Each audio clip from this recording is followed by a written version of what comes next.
Amén. Buen día, ¿cómo están? Bueno, alguno me dijo que le sonó un poco agresivo el título del mensaje. Y es así, es agresivo. Así que qué bueno que haya sonado como era. Porque Santiago, no sé si lo han escuchado o lo han sentido así, pero es un poco directo, ¿no? Como que no tiene pelos en la lengua, te dice las cosas como te las tiene que decir. Y hay algunas frases en lo que vamos a leer hoy que suenan así. ¿Quién te crees que sos? Así le dice Santiago a algunas personas de la iglesia a la que él está escribiendo. Y ¿sabes que hay un problema que existe? Ahí está, me vuelvo uno. Que existe en este universo desde el origen de los tiempos. Hay un deseo que estuvo, aún antes de estar en el ser humano, estuvo en el que hoy es el diablo. Y dijo en un momento el diablo: yo quiero ser como Dios. Esto es Isaías narrando poéticamente la caída del diablo, que era un ángel creado por Dios. Y dice así: decías en tu corazón, subiré hasta los cielos, levantaré mi trono por encima de las estrellas de Dios, gobernaré desde el extremo norte en el monte de los dioses. Subiré a la cresta de las más altas nubes y seré semejante al Altísimo. Este fue un deseo que estuvo en el diablo, que lo llevó a rebelarse contra Dios y a convertirse en el enemigo de Dios junto con todos los demonios. Pero ¿sabes que ese mismo deseo fue el que el diablo implantó en el corazón del ser humano al inicio, en la tentación, en el jardín del Edén? Vemos al mismo diablo, por medio de esta serpiente, hablando con Adán y con Eva, y les dice así: no es cierto, no van a morir. Dios sabe muy bien que cuando coman de ese árbol se les abrirán los ojos y llegarán a ser como Dios, conocedores del bien y del mal. Fíjate que la esencia es la misma. Es el orgullo de querer ser como Dios, de querer conocer o ser capaces de definir qué es lo que está bien y qué es lo que está mal, de ser capaces de definir nuestro propio futuro, nuestro destino. Dice la Biblia que cada uno de nosotros, pecadores, nos apartamos por nuestro propio camino. Dios había diseñado un camino para el ser humano, un camino para vos y para mí, para que andemos, para que disfrutemos de Dios, pero nosotros quisimos ser como Dios y tomamos nuestro propio camino. Y el orgullo es la esencia del pecado y de cada pecado que vos y yo cometemos hoy en día también. Es el origen de los pecados más graves que vemos en la calle o en la tele, pero también de los pecados de los que hoy estamos adentro de este salón, de esta iglesia. Y Santiago le escribía a un grupo de personas que no eran muy diferentes que nosotros. Y los invito a ir abriendo Santiago capítulo 4, versículo 11.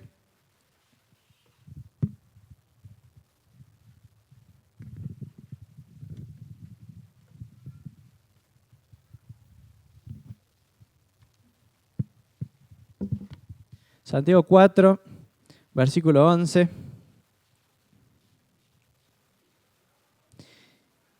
Santiago ya viene corrigiendo algunas cosas que estaban pasando adentro de la iglesia. Si han podido venir a los domingos anteriores o escuchar los mensajes, que de paso están en YouTube o en Spotify, no todos, pero algunos, han podido seguir que Santiago viene hablando mucho sobre las divisiones en la iglesia, sobre personas dentro de la iglesia que hablan unos mal de otros. Y habla mucho de este tema de la lengua, del problema de la lengua. Desde el capítulo 1 ya les viene diciendo que domar la lengua es un desafío. Les viene diciendo después en el capítulo 3 todos los problemas que produce la lengua cuando no es controlada por el espíritu. Después escuchamos acerca de la sabiduría que puede ser terrenal, la sabiduría humana, que es diabólica y que es una sabiduría que produce envidias y rivalidades.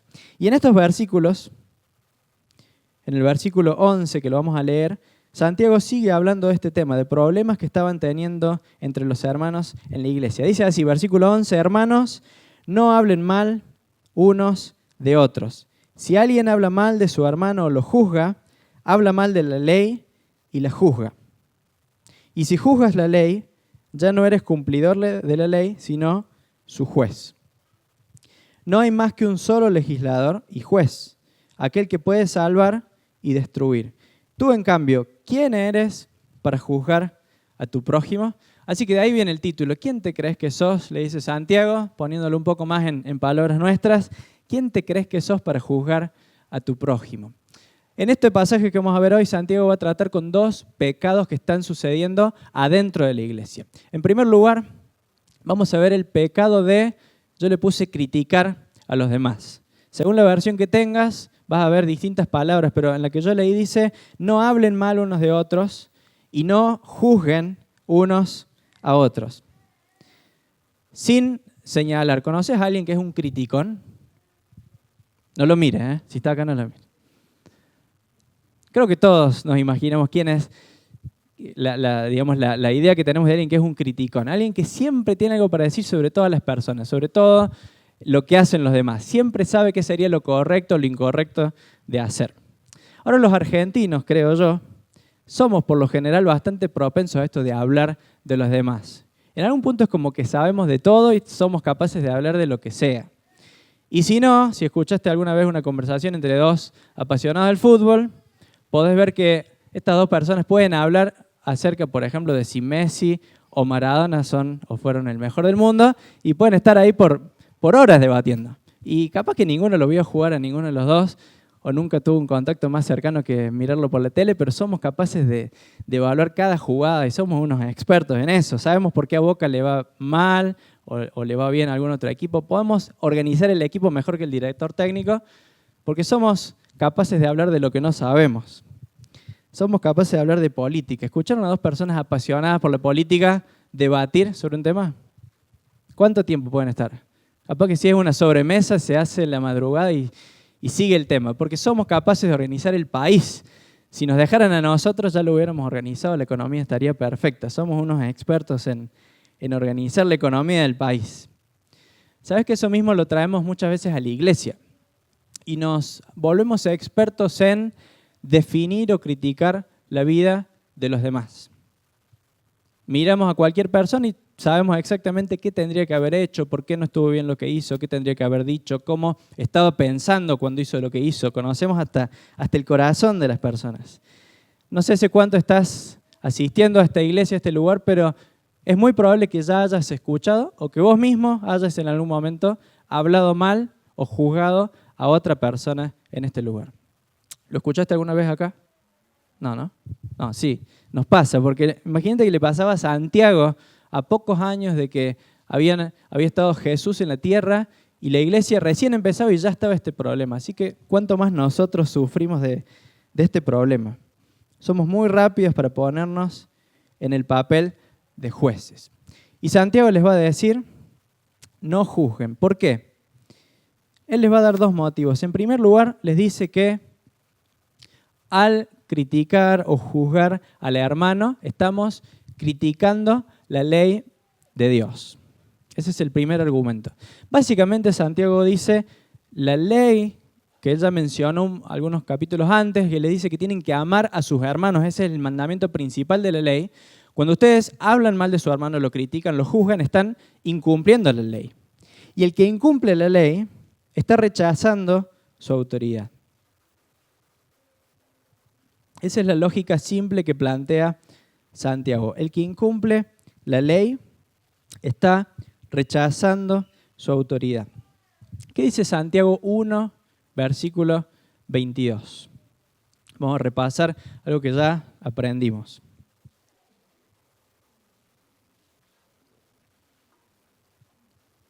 ¿Qué nos enseñaba? A ver, en una frase. Que tenemos que ser hacedores, perfecto. Dice, sean hacedores. Un hacedor es alguien que hace, que cumple.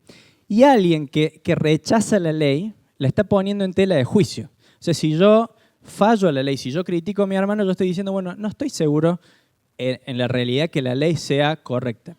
Es más o menos como que yo puedo decirlo con mis palabras, yo puedo decir, bueno, la Biblia es el patrón de mi vida se guía por lo que dice la Biblia, pero si yo en la práctica no la practico, lo que mis acciones están diciendo es, en realidad en el fondo yo no creo que la Biblia sea lo que dice que es, que la Biblia tenga la autoridad que tiene. Entonces Santiago le dice simplemente si ustedes critican al hermano, ustedes se están poniendo por jueces de la ley, ustedes están despreciando la ley, están poniéndose por encima de la ley. Pero en segundo lugar, y quizás un poco más simple para entender para nosotros es esto: al hacerlo, al criticar a los demás, al juzgarlos, estamos poniéndonos en el lugar de Dios. ¿Sabes que Dios es el único juez, el único autorizado para juzgar el mundo? Mirá lo que dice el Salmo 9. El Señor reina por siempre. Para emitir juicio ha establecido su trono. Juzgará al mundo con justicia, gobernará a los pueblos con equidad. Él es el juez. Dice el Salmo 75, Dios es el que juzga. A unos humilla y a otros exalta. Y Santiago está hablando de un juicio que se refiere sobre todo al futuro o el destino eterno del alma. Dice, solamente Dios puede definir el destino eterno de una persona. ¿Quién va a ser salvo y quién no va a ser salvo? Cuando ustedes toman ese rol, ustedes están usurpando o intentando ponerse en el lugar de Dios. Lo mismo que quiso hacer el diablo, lo mismo que el diablo tentó a Adán y Eva a hacer, a querer ser como Dios. Así que Santiago, con su estilo directo, le dice, ¿quién te crees que sos para juzgar? Cuando escuchamos esta enseñanza, quizás se nos viene a la cabeza la pregunta si es que siempre está mal juzgar. Y yo te pregunto, ¿siempre es malo juzgar al otro? No es fácil responder, ¿no? Mira, podríamos ver algunos pasajes más que nos hablan acerca del juzgar a los demás. Siempre está mal juzgar. Mirá lo que dice Jesús en Mateo, les dice, no juzguen a nadie. Está clarito, ¿no? No juzguen a nadie para que nadie los juzgue a ustedes, porque tal como juzguen se les juzgará y con la medida que midan a otros se les medirá a ustedes. Lucas, muy parecido, dice, no juzguen y no se les juzgará, no condenen y no se les condenará, perdonen y se les perdonará. Así que en los evangelios vemos a Jesús diciendo algo muy parecido a lo que estaba enseñando Santiago. Seguramente Santiago lo tomó de las palabras de Jesús también. Romanos 14, en una de las cartas del apóstol Pablo, vemos esta misma enseñanza. Dice el versículo 10, tú entonces, ¿por qué juzgas a tu hermano? ¿O tú por qué lo menosprecias? Todos tendremos que comparecer ante el tribunal de Dios. El versículo 13 dice, por tanto, dejemos de juzgarnos unos a otros. Más bien, propónganse no poner tropiezos ni obstáculos a la hermana. Así que a simple vista la enseñanza es clara, es no juzguen y punto, se terminó ahí. Quizás lo has escuchado este argumento en algún debate entre cristianos, o en las redes sociales, o en un video de YouTube, cuando hay alguien que va a criticar a un maestro, o a algún líder, o a algún otro creyente, y siempre hay alguien que en los comentarios pone, no juzgues, o no juzgues para que no seas juzgado. O quizá te ha tocado pensarlo o decirlo en el ámbito de la iglesia, bueno, yo no me fijo en las otras personas, yo me fijo en mí mismo, de los demás se encarga Dios, y Dios los va a juzgar, pero yo no miro a los demás, yo me miro a mí mismo. Es un pensamiento que tenemos o que quizá escuchamos. Pero ¿sabes que hay dos problemas con esto que acabo de decir? El primer problema grave es que no estamos teniendo en cuenta el contexto de estos pasajes donde se nos habla de no juzgar. Por ejemplo, cuando Jesús habla de no juzgar, estaba hablando acerca de la hipocresía. Si leemos unos versículos más adelante, dice, si estás juzgando y ves que hay una paja en el ojo de la otra persona, una basurita, y vos tenés un palo en tu ojo, ¿cómo vas a vos querer sacar la basurita del ojo de tu hermano si no sacas primero el palo en tu ojo? Jesús le estaba hablando a maestros de la ley que enseñaban y explicaban lo correcto, pero ellos vivían vidas totalmente alejadas de lo que Dios quería. Entonces Jesús le dice, no juzguen lo que hace el otro, primero juzguen su propia vida. Primero tienen que ustedes corregir su propia vida. Y en Romanos 14 que leímos, Pablo está tratando un tema que era controversial en la iglesia. Había un grupo de personas que creía que podían comer carne que había sido dedicada a los ídolos, otro grupo que decía que no podían comerla, y había una disputa entre estos grupos, y Pablo no plantea una posición. Él no dice esto es lo correcto o esto es lo incorrecto. Él más bien planteó un tema que era una cuestión de conciencia. O sea, no había una ley al respecto, no había algo bien y algo mal. Entonces Pablo les dice, no se juzguen porque a alguno le parezca correcto esto y a otro le parezca incorrecto. Van a tener que aprender a convivir con esa diferencia que tienen entre ustedes. No se trataba de una obediencia o desobediencia a la palabra de Dios. Era más bien algo cultural, podríamos pensar, o una cuestión de un criterio propio de cada persona. Así que cuando vemos el contexto, la Biblia no nos prohíbe el juicio en todos los casos. Mira, vamos a ver al revés. Algunos pasajes que nos hablan de que sí es bueno y necesario el juicio correcto. Fíjense lo que decía Jesús. En Mateo 7 dice, un árbol bueno no puede dar fruto malo. Y un árbol malo no puede dar fruto bueno. Todo árbol que no da buen fruto se corta y se arroja al fuego. Así que por sus frutos los conocerán. ¿Qué está implicando Jesús en este versículo? Que si yo quiero conocer la fe de una persona, quiero saber si una persona es un verdadero creyente, tengo que evaluar sus frutos. De alguna forma uno podría decir, me pongo por juez de los frutos. Y sí, así es. Para evaluar la fe de otra persona, de alguna forma necesitamos mirar al otro y podríamos llamarlo no como juicio, pero como una evaluación. Necesito evaluar los frutos que la vida de otra persona produce. Mateo 18, versículo 15, Jesús propone este método para resolver problemas. Dice, si tu hermano peca contra ti, ve a solas con él y hazle ver su falta. Si te hace caso, has ganado a tu hermano, pero si no, lleva contigo a uno o dos más para que, y sigue continuando este método de resolución de conflictos que Jesús proponía. Fíjate que dice, si tu hermano peca contra ti, tenés que ir y hacer algo, tenés que hablar con tu hermano.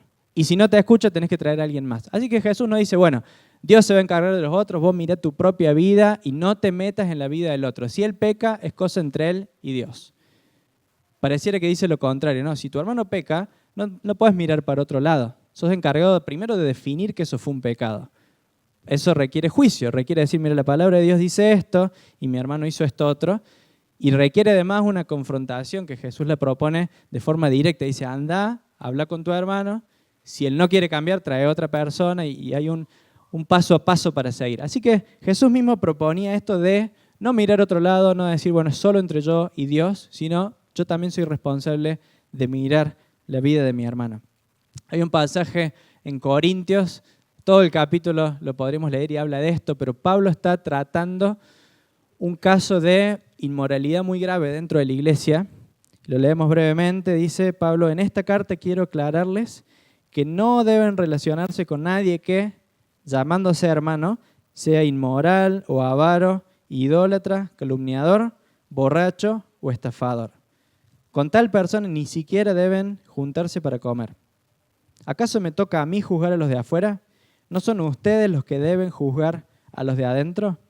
Dios juzgará a los de afuera. Expulsen al malvado de entre ustedes.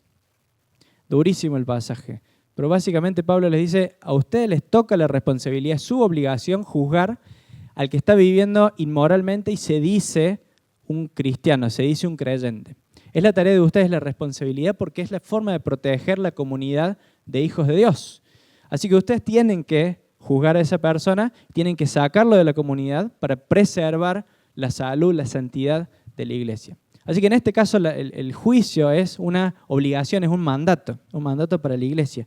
Primera Juan capítulo 4, versículo 1 dice, queridos hermanos, no crean a cualquiera que pretende estar inspirado por el Espíritu, sino sométanlo a prueba para ver si es de Dios, porque han salido por el mundo muchos falsos profetas. ¿Se acuerdan cuando estudiamos las cartas de Pedro, primera y segunda Pedro? Una vez tras otra nos hablaba de los falsos maestros. ¿Y cuál es tu responsabilidad y mi responsabilidad? Y como cuerpo, ¿cuál es nuestra responsabilidad? El evaluar la enseñanza de los que hablan de acá o de los que escuchamos mensajes de otros lugares. Evaluar, juzgar la enseñanza de acuerdo al patrón de la Biblia y poder decir si alguien está enseñando o no está enseñando de acuerdo a la enseñanza bíblica. Así que de nuevo el juicio es un mandato. Y aún si viéramos el mismo libro de Santiago, al final de todo, capítulo 5, Santiago les dice, hermanos míos, si alguno de ustedes se extravía de la verdad y otro lo hace volver a ella, recuerden que quien hace volver a un pecador de su extravío lo salvará de la muerte y cubrirá muchísimos pecados. Una vez más, hay un hermano que identifica que otro se extravió. ¿Sabes qué requiere eso? Eso requiere juicio. Es evaluar la vida de otro y decir, esta persona no está viviendo según lo que Dios quiere. Entonces lo evalúo, lo entiendo, pero no voy a criticar al hermano. ¿Qué dice Santiago? Tiene que ir a buscarlo para poder salvarlo del camino en el que está yendo, alejándose de Dios. Así que hay una forma correcta, hay un mandato de Dios de juzgar de forma correcta. Esta frase de yo no me meto en la vida del otro o que Dios se encargue porque Dios es el juez y que Dios juzga, puede ser buena o puede ser muy peligrosa. Porque el buen juicio es el que nos va a guardar personalmente la vida del otro y como comunidad de fe. Así que yo me puse a pensar cuál será entonces la forma buena o la forma mala de juzgar. ¿Cómo sé si estoy juzgando bien o si estoy juzgando mal? Y vamos a intentar definirlo en una tabla que nos ayude un poco de referencia, considerando todos estos versículos que leímos del juicio bueno y el juicio malo. El juicio incorrecto está basado en nuestra opinión o costumbres. Como Pablo les decía, había un tema que no era bíblico, no era un mandamiento, era una cuestión de costumbres, de experiencia, una cuestión de práctica cultural. Y el juicio incorrecto está basado en eso. Cuando yo intento implementar mi esquema de vida en la vida de otro y algo que con lo que yo crecí, yo me acostumbré, se lo intento exigir a otro o critico al otro que no vive como yo, es un juicio incorrecto.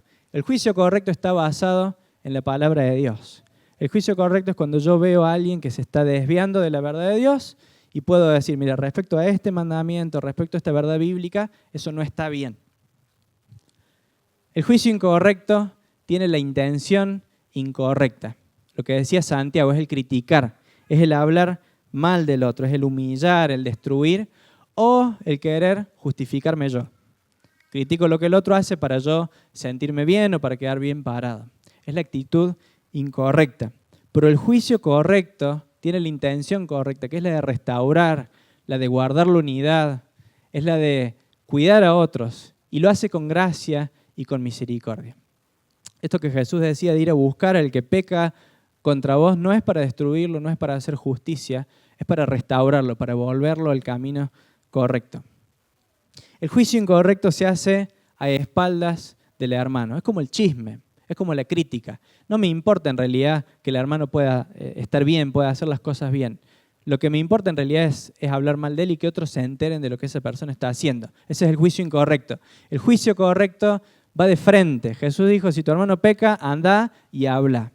Así que eso es lo que tendríamos que ver también en esta comunidad, en esta iglesia, que cuando hay alguien que está desviándose de la verdad de Dios, hay hermanos fieles y amorosos que se van a acercar a juzgar, pero con este juicio positivo, de decir, hermano, eso no está bien, necesitas corregirte, necesitas volver a Dios, de frente, como Jesús enseñó. ¿Cómo es el juicio incorrecto? El juicio incorrecto se hace sin juzgar primero nuestra propia vida.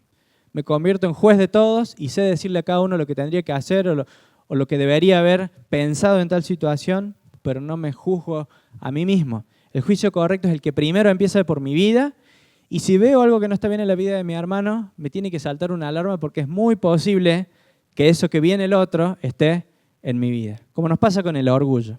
Nos es muy fácil identificar el orgullo en el otro, pero seguramente eso es un reflejo del orgullo en la vida propia. Y por último, el juicio incorrecto está basado en cosas que no puedo ver ni demostrar. Yo puse como el corazón del otro, la intención. A veces nos creemos que podamos saber exactamente por qué tal persona dijo lo que dijo, o qué estaba pensando, o por qué me miró de esa manera. Entonces le hacemos una radiografía y lo juzgo por lo que yo sé que estaba en su corazón, en sus intenciones, y en realidad el corazón lo conoce solamente Dios. El juicio correcto tiene que estar basado en cosas reales. Pablo les decía, le estaba hablando de pecados muy específicos, la inmoralidad, el que es avaro, el que es borracho. Esas personas que ustedes saben que están pecando en esos pecados tienen que juzgarlos. Así que vos y yo necesitamos aprender a dejar de criticar. Si fueran las palabras de Santiago, ¿quién te crees que sos? ¿Quién me creo que soy para criticar al otro? ¿Quién te crees que sos para hablar mal de tu hermano y establecer vos lo que está bien y lo que está mal? Es la tentación que tuvo el diablo, ponerse en el lugar de Dios. Es la tentación de Adán y de Eva de definir lo que está bien y lo que está mal. Vos y yo no somos llamados a ese juicio porque eso le pertenece a Dios. Solamente a Dios, Él es el juez. Pero sí vos y yo tenemos que aprender a llevar a cabo este juicio sano, este juicio que es restaurador, que es con misericordia, que busca el bien del hermano, que busca su santificación, que busca la protección del cuerpo, que es la iglesia. Y podemos hacerlo porque tenemos el Espíritu Santo. Él nos puede ayudar, nos puede enseñar a que nuestro juicio, que nuestra evaluación sea buena, sea correcta y aporte al bien, sea constructiva. Este es el primer pecado que Santiago está marcándoles en esta sección, pero pasa al versículo 13 y va a empezar a hablar de otro pecado que él está viendo en la comunidad de fe y que él quiere corregir, y que tiene la misma esencia, la misma raíz. Vamos a leer el versículo 13. Dice así: ahora escuchen esto, ustedes que dicen, hoy o mañana iremos a tal o cual ciudad, pasaremos allí un año, haremos negocios y ganaremos dinero. Y eso que ni siquiera saben qué sucederá mañana. ¿Qué es su vida? Ustedes son como la niebla que aparece por un momento y luego se desvanece. Más bien, debieran decir, si el Señor quiere, viviremos y haremos esto o aquello. Pero ahora se jactan en sus fanfarronerías. Toda esta jactancia es mala, es maligna. Así que comete pecado todo el que sabe hacer el bien y no lo hace. A Santiago le gustan estas historias breves, ya contó alguna otra en la carta, y es como que hace un relato que describe a alguna persona que no es necesariamente real, pero que podría identificar a algún grupo de personas en la iglesia. Él dice, bueno, imagínense que hay una persona que se propone lo siguiente, dice, voy a ir hoy o mañana a tal ciudad, voy a viajar, voy a vivir en esa ciudad por un año, voy a hacer negocios y voy a ganar plata. Esto era el estereotipo de un comerciante de la época, que era alguien de una clase media alta, o sea, era la minoría, y había seguramente algunos de ellos en la iglesia en ese tiempo. Pero era alguien que tenía esta posibilidad de viajar y de hacer negocios. Y Santiago lo está describiendo y él plantea una ironía. Dice en el versículo 14, ¿cómo van a planificar un año si ni siquiera saben qué va a pasar mañana? Ustedes se piensan que pueden proyectar de tal manera que van a decir que van a ganar dinero en un año si ni siquiera saben qué va a pasar mañana exactamente. Y de nuevo en el versículo 16 le dice, ustedes se jactan en su fanfarronería. De nuevo yo escucho esta frase y Santiago le dice, ¿quién se creen que son ustedes para predecir el futuro, para asegurar con tanto orgullo, con tanta jactancia qué es lo que van a hacer mañana? Ahora, ¿sabes qué? Analizando un poquito más de fondo esta historia que Santiago cuenta, el problema no es la planificación. De hecho, si la leemos de nuevo y la sacamos de esta sección donde Santiago está retándolos y la aislamos, podemos decir que era bastante bueno lo que ellos estaban diciendo. Estaban armando un plan, dice vamos a viajar, vamos a establecernos en otra ciudad, vamos a hacer negocio y vamos a ganar plata. ¿Sabes qué? Esto es lo que hacemos vos y yo en otra medida quizás, pero vos cuando vas a trabajar durante todos los días del mes, estás proyectando, estás esperando que el jefe, que la empresa te pague a fin de mes. Si ya alguien te dijo, mira, no nos van a pagar este mes y no te van a pagar nunca más el sueldo, ¿quién seguiría yendo a trabajar porque sí? A menos que te guste muy mucho tu trabajo y lo hagas por gracia. Pero no lo hacemos. Toda nuestra vida está proyectado porque esperamos un bien. Si tomo una pastillita, si me duele la cabeza y me tomo un ibuprofeno, ¿qué estoy esperando que haga ese remedio en mi cuerpo? Que me saque el dolor de cabeza. Proyecto el futuro, espero un beneficio y hago una acción en base a eso que estoy esperando. Si estás estudiando para rendir exámenes, que alguno todavía debe estar en esa situación en este momento, estás esperando que tu estudio te lleve a aprobar la materia. Si vos ya supieras que esa materia la vas a desaprobar, ya te lo hubieran confirmado, no estarías estudiando. Pero cuando uno estudia para rendir, uno espera aprobar esa materia. ¿Y sabes qué es un principio bíblico el planificar? Proverbios dice en un lugar, los planes bien pensados y el arduo trabajo llevan a la prosperidad. Tenemos ejemplos de personas que fueron grandes planificadores. Pensemos en José, a quien Dios puso en ese lugar tan importante en Egipto para preparar al pueblo para la gran sequía, el hambre que se iba a venir. Y él preparó todo el sistema productivo del país, amontonó en graneros, se anticipó a lo que él sabía que iba a venir y Dios lo usó para alimentar a ese pueblo y aún a su propia familia. Nehemías que Dios usó para liderar la reconstrucción de los muros de Jerusalén, Dios le permitió planificar y anticiparse, y él había ya anotado, preparado cuáles eran los recursos que necesitaba. Cuando el rey lo llamó, cuando le preguntó qué quería, él le dio su lista, que él lo tenía pensado, planificado, sabía exactamente qué recursos iba a necesitar para la obra a la que Dios lo estaba llamando. Así que por el contrario, planificar no es algo que vaya en contra de Dios, sino que es algo necesario. Sería imprudente que no planifiques. Sería imprudente que no hagas las compras para lo que vas a necesitar comer en el próximo mes, o que dejes de trabajar simplemente y no planifiques cómo vas a vivir, o que no prepares la clase del CBN para el próximo viernes o de los sábados, porque simplemente no sé qué va a pasar mañana. Entonces la planificación en esa perspectiva es algo bueno, es algo necesario, pero el problema no es planificar, el problema es el orgullo. Y lo que Santiago les dice es que ustedes están jactando en su fanfarronería. ¿Qué otra palabra usa tu Biblia, la versión que tenés, en lugar de fanfarronería? Hacen alarde, bien. Soberbia, muy bien.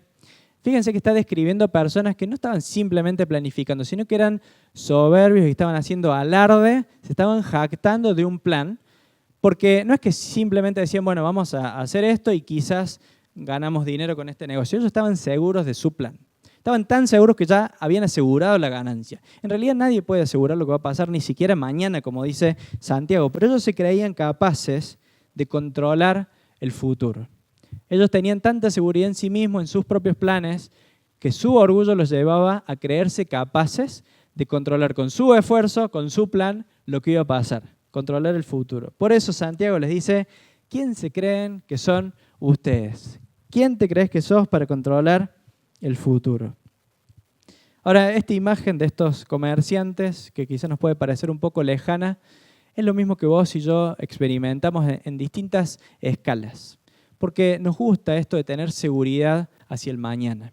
Nos gusta esto de poder descansar en que mi esfuerzo me va a ayudar a pasar lo que la vida me traiga más adelante. A que mi preparación, a que lo que estudié, o a que lo que estoy haciendo en mi familia, o a que el mensaje, la clase que preparé, me va a ayudar a hacerlo bien. En esta época se mezcla esta idea con pensamientos de nueva era, con pensamientos de teorías orientales. Mira, si lo pusiéramos en frases que leemos por ahí en las redes, vos podés decir que si vos pensás mucho en algo, vos vas a atraer eso a tu vida. Entonces, con buenos pensamientos, con esfuerzo, vos podés atraer el futuro que deseás. ¿Lo has leído eso o no? ¿Lo has escuchado en las redes?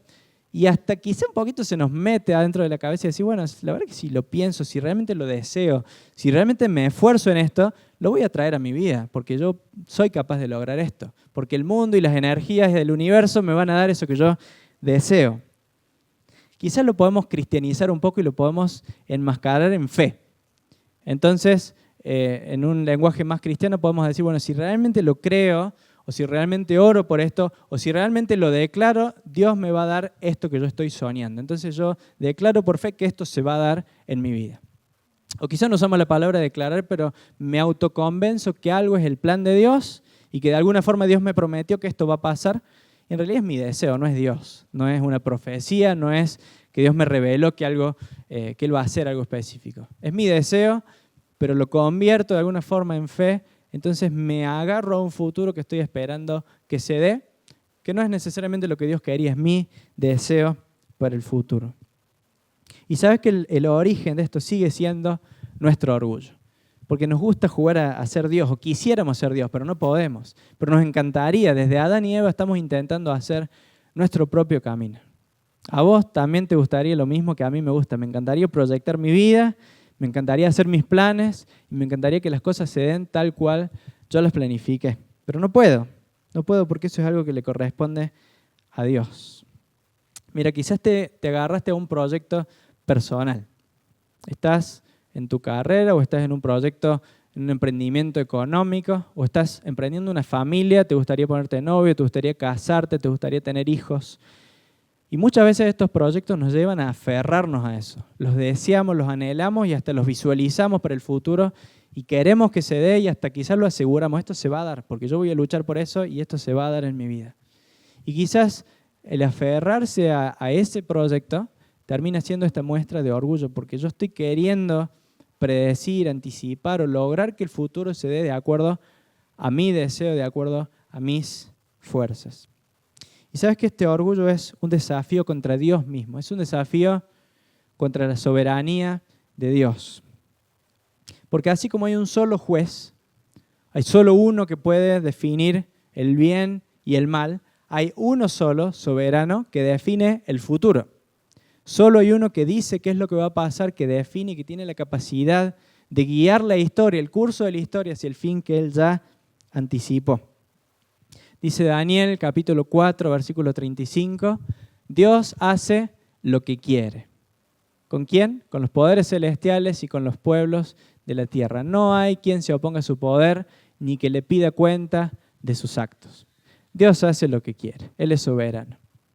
Así que Santiago les dice, ustedes deberían decir, en el versículo 15, dice más bien, debieran decir, si el Señor quiere. Si el Señor quiere, viviremos y haremos esto o aquello.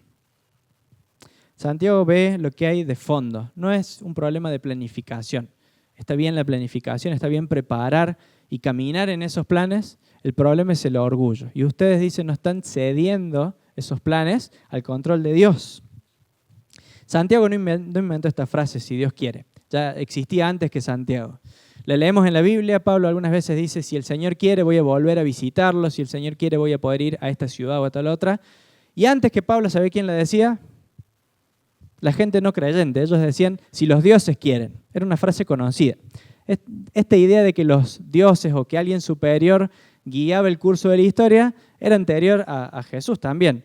Y Santiago es como que le trae la frase y dice, bueno, en realidad no es si los dioses quieren. Él la bautizó, la hizo cristiana la frase y le puso si Dios quiere. Y a partir de ahí nosotros decimos, bueno, si Dios quiere, mañana voy a ir al gimnasio. Si Dios quiere, mañana no sé eso.